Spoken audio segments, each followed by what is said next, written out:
पौष महीना भगवान सूर्य का प्रिय महीना है। इसमें सूर्य की उपासना करना बहुत फलदायी होता है। हिंदू धर्म में हर महीने ही नहीं, हर दिन की अपनी महत्वता होती है। यह महीना सूर्य की उपासना के लिए विशेष महत्वपूर्ण होता है।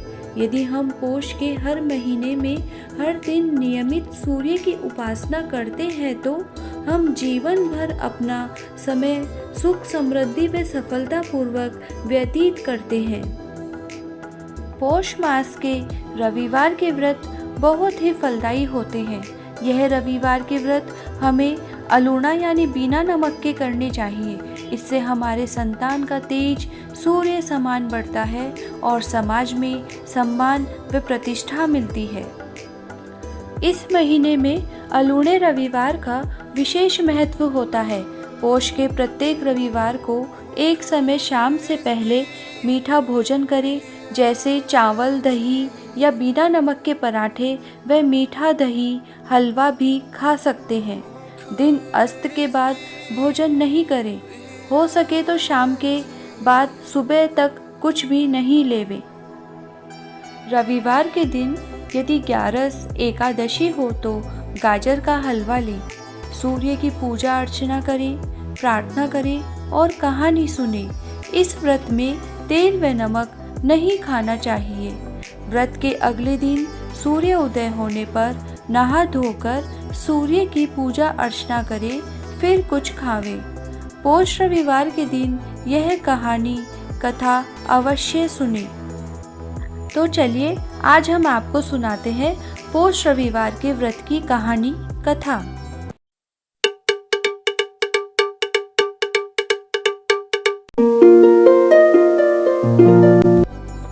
पौष रविवार की कहानी।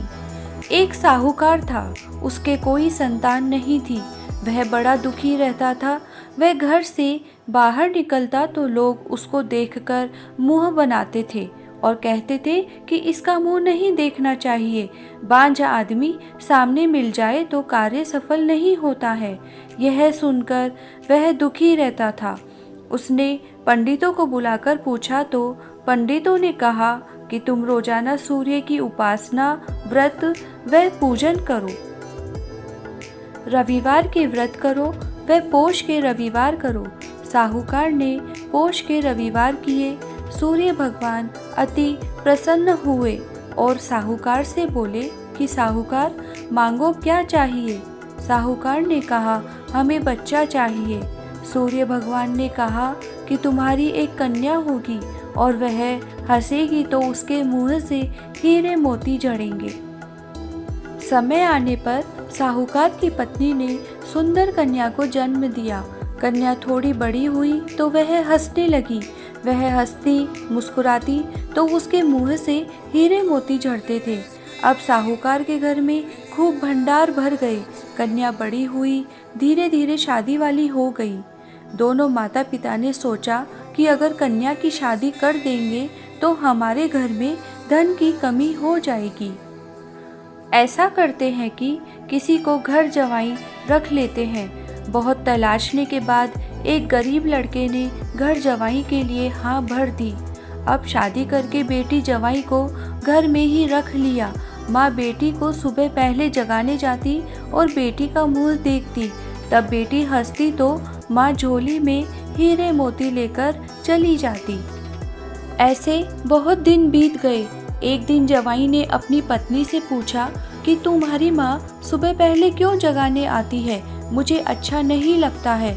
रोजाना सुबह पहले दरवाज़ा खटखटाती है तो मेरी नींद उड़ जाती है।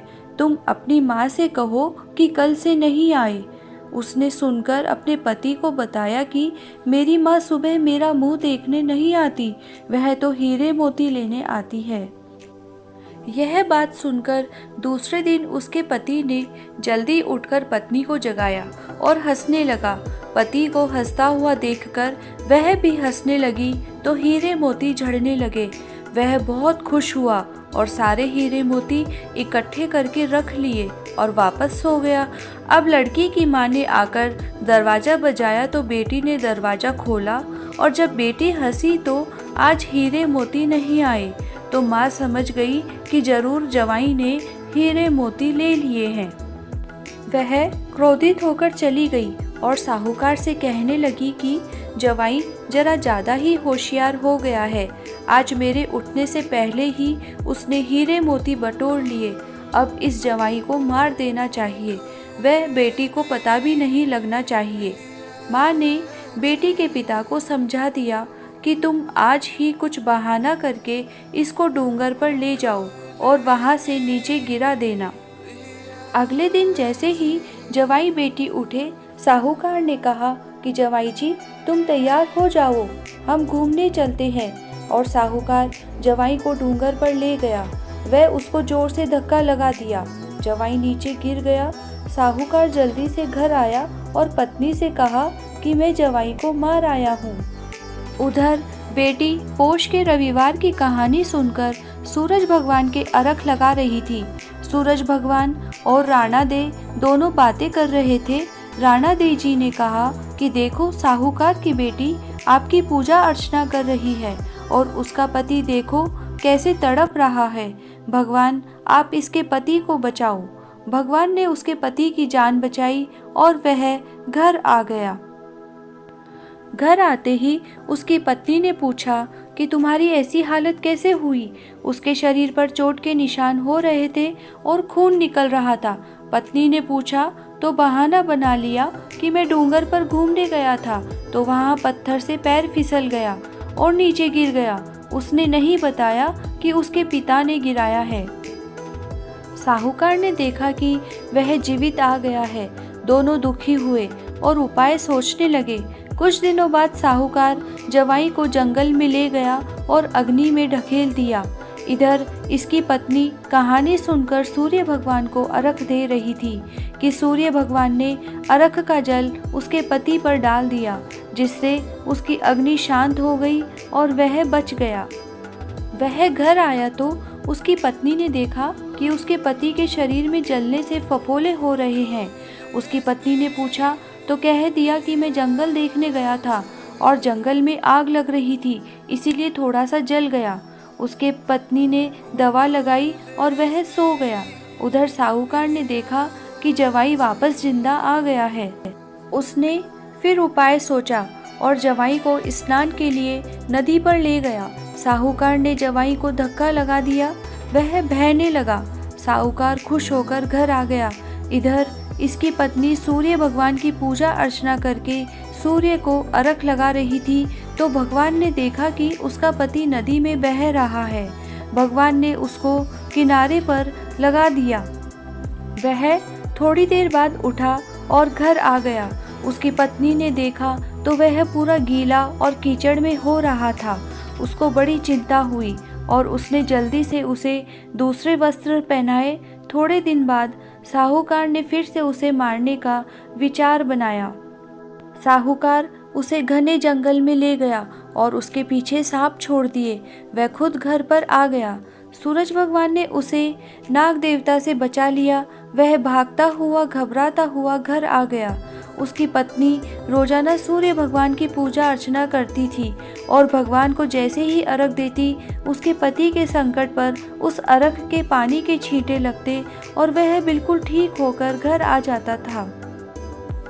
एक दिन उसकी पत्नी ने पूछा कि तुम्हारे ऊपर इतने संकट क्यों आ रहे हैं? क्या तुम्हें कोई जबरदस्ती तो नहीं मारना चाहता? उसने पूछा तो पति की आंखों में आंसू आ गए। उसने सच बता दिया। वह उसी समय अपने माता पिता के पास गई और घर छोड़ने के लिए कहा और दोनों अपने घर आ गए। उधर साहूकार के घर में गरीबी आ गई और दोनों तड़पने लगे। उनकी हालत बहुत खराब हो गई और बेटी के ससुराल में खूब धन हो गया।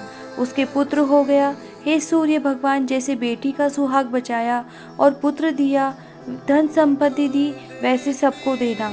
यह सब पौष के रविवार का फल था। इसके बाद बिंदायक जी की कहानी सुने। बिंदायक जी की कहानी। एक मेंढको मेंढकी था। मेंढकी हमेशा गणेश जी ने सुमरती रहती थी तो मेंढको बोलो कि तू रोज पराया पुरुष का नाम मत लिया कर, अब लेवेगी तो तेरा डंडा से सिर फोड़ दूंगा। बेचारी मेंढकी के मन में ही गणेश जी ने सुमरती रहती। एक बार गणेश जी ने परीक्षा ली। राजा का नौकर पानी भरने आया और पानी के साथ मेंढका और मेंढकी ने भी ले गया और पानी चूल्हा पर चढ़ा दियो। जब पानी गर्म होने लाग्यो तब मेंढको बोल्यो, मेंढकी तेरा विधायक जी ने सुमर, नहीं तो आप दोनों मर जावंगा। मेंढकी 7 बार सटक बिंदायक कहो और कहता ही 2 सांड लड़ता आया और पानी के तपेले ने टक्कर मार गिरा दिया। तपेलो फूट गयो और मेंढका मेंढकी सरोवर की पाल में चला गया। दोनों जना बच गया। हे गणेश जी महाराज, मेंढका मेंढकी की जान बचाई, वह सबकी रक्षा करजो। ओम सूर्याय नमः।